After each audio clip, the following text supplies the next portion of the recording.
है गंगा कैसेट वाले भैया को भी अपने सामान पे घमंड है। हाँ, ये हमको बात तो अपने सही है। सामान पे तुमको अपने सामान पे घमंड है। मैं जानती हूँ तुम्हें घमंड क्यों है। क्यों है? तुम्हारी लंबाई और चौड़ाई देखकर। धैर्य दे पलीता तो आखिर टिन्न मिन्न हो जाए। नहीं, ये तुम्हारे बस की नहीं है। क्यों नहीं बस के? मैं जानती हूँ तुम्हारी जितनी बड़ी औकात है। कितनी बड़ी औकात है बताओ। बताइए। मास्टर भी जानते हैं। मास्टर क्या कल जानते हैं? देखा है मास्टर ने। क्या देखा है? बताओ। बोलिए। मास्टर साहब, हाँ? इन भाई साहब का हाल नहीं पूछिए। मैं चच्चा। मास्टर साहब तुम्हारे भाई हैं। ये मास्टर कमलेश जो पेटी बजा रहे हैं तुम्हारे भाई हैं। हमारे भाई हैं। तुम्हारे भाई यही मैं हमारा उनकी समझ बहन लियो। हूँ। तुम उनकी बहन हो? हाँ। और समझ लियो मास्टर हम तुम्हारे कौन है।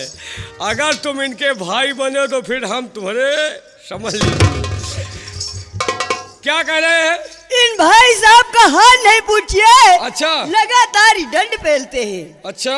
इन भाई साहब का हाल नहीं पूछिए। लगातार दंड पेलते हैं और मर्दों तो लड़ नहीं सकते, औरतों से कबड्डी खेलते हैं। क्या बहुत बेशरम आदमी हो तुम। औरतों से कबड्डी खेलते हो, मर्दों से तुम्हारी हिम्मत नहीं है लड़ने की।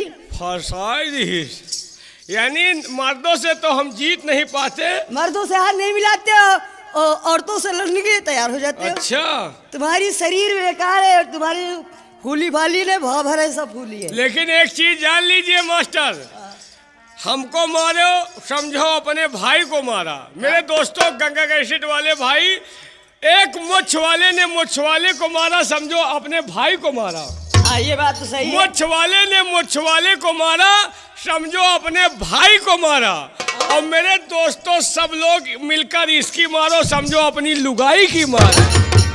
ए जी, हाँ। मुर्गी की तरह यूं ना कुड़कुड़ाइए। अच्छा। मुर्गी की तरह यूं ना कुड़कुड़ाइए और अंडे ही देना है ना। हाँ? तो दरबे में जाइए। यहाँ क्या रखा है? अंडा बहुत खास है। तो लेकिन एक चीज जान लीजिए, हाँ। अंडा ही ना मिली। फिर कहाँ मिलेगा? ये गंगा कैसेट दिल्ली है। हाँ। अंडे का शौक है तो ऊंचा हार के फार्म में जाइए।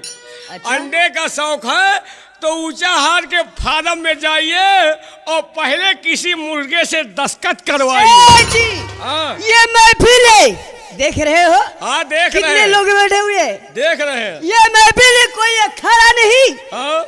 ये महफिल है, कोई अखाड़ा नहीं और किसी में किसी को कोई पछाड़ा नहीं। हाँ। और बांधे जाते हैं तुम जैसे गधा, अभी उस खूंटे को गाड़ा नहीं। समझ लीजिए। ये साली हमका गधा बनाए गए। हाँ? हम मनई न हो गए, इन गधा हो गए। गधा की तो इज्जत है लेकिन तुम गधा से बदतर हो। गधा से भी बदतर। हाँ। सवेरे हमका ये गांव के धोबी उठा के आधी लाद के ले जे कपड़ा धोए, हम सीपो करब। लेकिन एक चीज जान लीजिए। हाँ, बोलो। आपने गधा देखा है? हाँ, देखा है। कब देखा है? कल देखा है। तो आपको मालूम भी होगा। हाँ, बिल्कुल मालूम है। ये बताओ गधा के कै पैर हो थी? 4। कहाँ कहाँ? 2 आगे 2 पाछे। सरासर झूठ बोल रही हो। क्यों? गधा के 4 नहीं बल्कि 4.5 पैर होते हैं। 4.5 पैर। 2 आगे 2 पीछे, एक बीचे में स्टोपनी होती है। लेकिन एक चीज जान लिए, क्या? गधा बांधा नहीं जाता, फिर? गधा छांदा जाता है। अच्छा। छान दिन जाते उलरा कर जाते। और बांधा कौन जाता है मैं बताऊंगा। कौन जाता है? अली के अखाड़े का मैं हूँ खिलाड़ी। अली के अखाड़े का मैं हूँ खिलाड़ी, लगा दूंगा तेरे अगाड़ी पछाड़ी। और बांधी जाती है तुम जैसे मुर्रा भैंसे, देख कुछ खूंटे को मैंने पीछे काट दिया। ए जी, हाँ। अगर सैरो सैरी जो अभी करना है तो उठा लो हाथ में तेगा, न रखो मियान के अंदर। उठा लो हाथ में तेगा, न रखो मियान के अंदर। और सेखागिरी सिखाऊंगी तुम्हें मैदान के अंदर। और रति भर छेड़ोगे मेरे इस्लाम के अंदर तो ये कलाई तक घुसेड़ दूंगी तुम्हारे दंदाल के अंदर। लेकिन एक चीज जान लीजिए, कलाई तक घुसेड़ दे हम हुचुर करब पूरा। लेकिन एक चीज जान लीजिए। हाँ। गर्मी ज्यादा पड़ रही है, चलो चमन की सैर कराए, तुम्हें चमन की हवा खिलाए। नहीं जाऊंगी। चलिए चमन की सैर कराए, तुम्हें चमन की हवा खिलाए। अब आओ जाने मन इसी जगह चड्ढी पहन के फूल खिलाए। ए जी, हाँ। नरम नाजुक है। हाँ? नरम नाजुक है घास घुसल की, जिसमें तोते नहीं उतर सकते। अच्छा। अगर एक उखाड़ कर दे दूंगी ना हाँ तो समझ लीजिए जी क्या होगा? जिंदगी भर सीधी नहीं कर सकते। ये लड़की न हो गए पिपरमिंट के जार हो गए। दे दूं उखाड़ कर? उखाड़ो, अच्छा तुम उखाड़ ही लियो। उखाड़ के दे रहे हम जिंदगी भर सौ नहीं कर पाएंगे। सीधी नहीं कर सकते। बहुत इतना बड़ा तुमको घमंड है। बहुत बड़ा घमंड है। लेकिन एक चीज जान लीजिए, क्या? तुमको घमंड अपने इस गुल्लू गुलाब पर हाँ। बहुत बड़ा घमंड कर रही हो। और क्या? तुमको घमंड है अपने इस गुल्लू गुलाब पर, तो हमको भी घमंड है अपने इस कल्लू नवाब पर। लेकिन ये जी हाँ इस महफिल से पूछिए, हाँ हमारे चचा से भी पूछ लीजिए। क्या पूछे? इस महफिल से पूछिए, मेरे गाल जैसे चने के दाल है। अच्छा मेरे गाल जैसे चने के दाल है, और सच कहती हूँ हाँ जैसे तुम्हारे मोछे बाल वैसे हमारे, समझ लो। एकदम नीचे गिरा डीश। अरे भाई हो, हमार जैसे मोछा बाल वैसे तोहरे हुआ क्या? ओ माय गॉड यार, ये तो दिमाग खराब कर दिया। हे, कभी हमसे और कभी गैरों से सीना आई है। हाँ। कभी हमसे कभी गैरों से सीना आई है, और ये सब लोग जानते हैं कि तू पक्की हार जाई है। हे जी हाँ जी एक बात बताऊं, बोलिए। कसम से कहना है आज तुम्हारा मुझ बहुत जम रहा है मुझे। मोछा जमता है। हाँ। कहना क्या है? लेकिन तुम्हारे मुझ की तारीफ कर दूं? कर दो। समय बहुत कम इसलिए। क्या कहना है? लाखों में एक सूरतिया। लाखों में एक सूरतिया? क्यों नहीं? किसकी? अरे लाखों में एक सूरतिया। जियो जियो गंगा माली। में अभी मैं हूँ उठान पे, लाखों में एक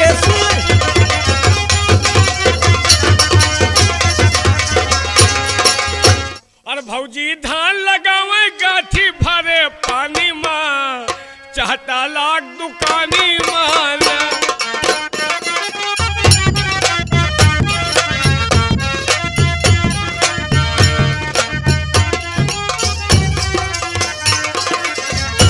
भौजी धान लगावे,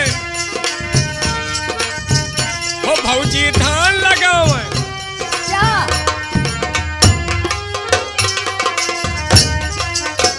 ओ भौजी धान लगावे गाठी भारे पानी माँ, चाहता लाख दुकानी माँ।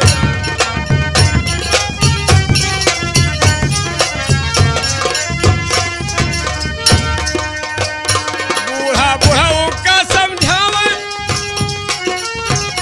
बूढ़ा बूढ़ा का समझावे, बूढ़ा बूढ़ा का समझावे, बूढ़ा जियो मेवाला। लेकिन क्या समझा रही है? बूढ़ा बूढ़ा का समझावे, बूढ़ा बूढ़ा का समझावे लौंडा। क्या? ये जो बैठे हैं। लौंडा पेड़ उचारे,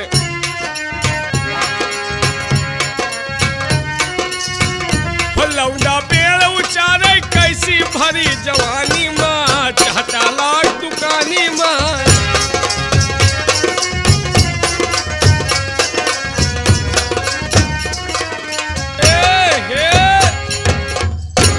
कहो। ए उस्ताद जी। हाँ जी। आदाब। आदाब आदाब। क्या बात है, आज बहुत मुस्कुरा रहे हो? मुस्कुरा रहे हैं ये। लेकिन क्यों मुस्कुरा रहे हो? आज मुस्कुराते हैं आपको देखकर। देखकर? और क्या? लेकिन क्यों? अरे मेहरबान का देख के हमारा देते हैं या मुस्कुरा। मास्टर को देखकर मुस्कुरा रहे अरे हो? कमलेश मास्टर साहब जो बैठे हुए हैं, हाँ। हाँ उनको भी देखकर मुस्कुरा रहे हैं। देखो भाई, हाँ होना क्या चाहिए? होना झटकेदार मारिए। हे राजा जी। राजा ना कहो। क्यों? राजा का कंटेपरा का। फिर क्या कहूँ आपको? हमका वही वह कहो। क्या? हमका कहो। क्या? हे उस्ताद जी। हाँ क्या कहूँ? हमका कहो। हे हो मोरे भैया। क्या बात है? भैया ना कहा करो, क्यों? भैया कहे टावर चला जाता है। क्या टावर चला जाता है? हाँ। लेकिन है जी, हाँ जी, होना क्या चाहिए? कोई बढ़िया झटका मारो। झटका? हाँ।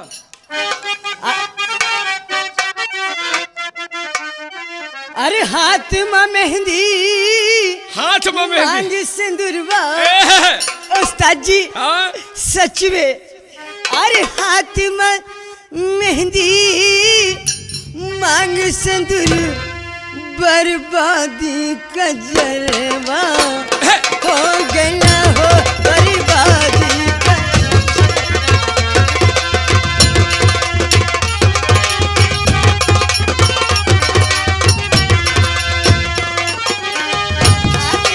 मेहंदी मांग सिंदूर, बर्बादी का जलवा हो गया हो, बर्बादी। हाथ में मेहंदी मांग सिंदूर, बर्बादी का जलवा हो गया।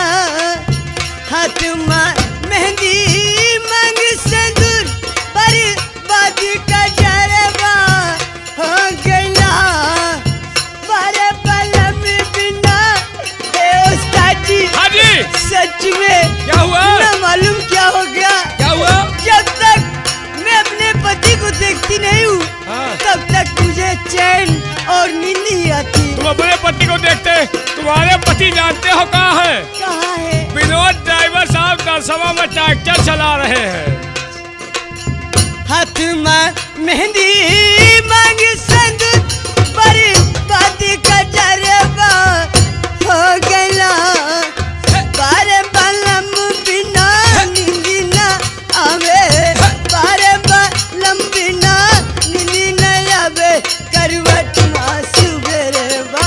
ये लगी।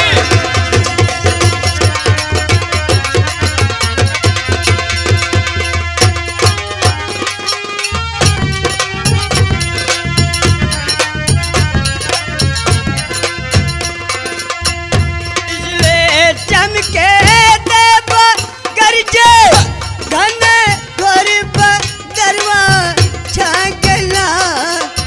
बिजली चमके देव गरजे, घन घोर बदरवा छा गया। पपी पपी हरा बोलिया बोलिए, बोल रहा। पपी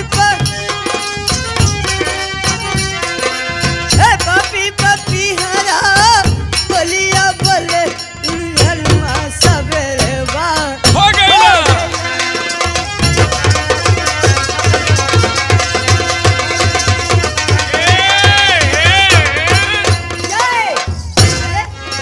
हाँ मेरे दोस्तों, आप लोग ये जो शानदार प्रोग्राम देख रहे हैं, गंगा कैसे दिल्ली के माध्यम से देख रहे हैं। जैसे पड़ी है तावा पे रोटी, तावा पे रोटी। जैसे पड़ी के राजा जई से पड़ी है बाबू जई। जैसे पड़ी है तावा पे रोटी, वैसे पड़ी है मोरी छतिया। हाय दिया हे उस्ताद जी, साइड अलग है हमारा तुम्हारा। वैसे पड़े हैं मोरी छतिया, बला मिया भी।